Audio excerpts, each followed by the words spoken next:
no tenemos que tener ni un partido malo como se tuvo con el Betis, ni un partido bueno como el Atlético de Madrid.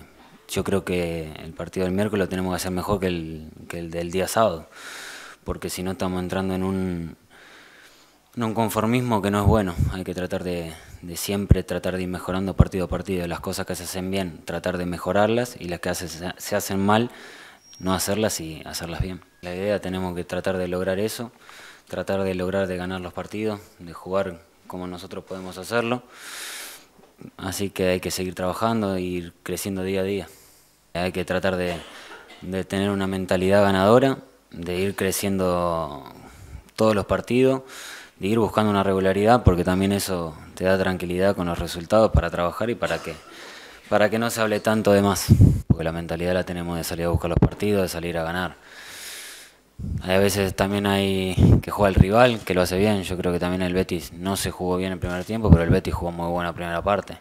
Segundo tiempo nosotros empezamos a controlar más la pelota y hicimos nuestro partido. Y ahí el Betis sufrió. No pudimos marcar, pero yo creo que hubo situaciones.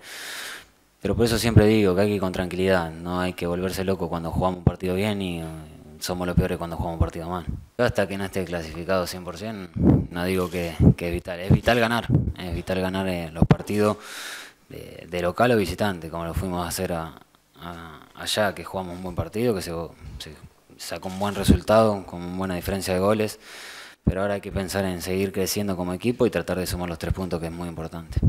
Que tratar de buscar una regularidad para nosotros mismos estar tranquilos, trabajar y ir sumando partidos, que es lo que todos queremos, que es ganar. El que decide quién juega, la forma de jugar, pero yo creo que se va por un buen camino. Solamente hay que estar con tranquilidad y seguir haciendo las cosas como se están haciendo. Y la verdad que me pone contento por él, porque lo luchó mucho para estar ahí, y bueno, se lo merece y ahora lo tiene que disfrutar y tratar de disfrutarlo, porque siempre digo que la camiseta de la selección argentina para el jugador argentino es lo más lindo que hay.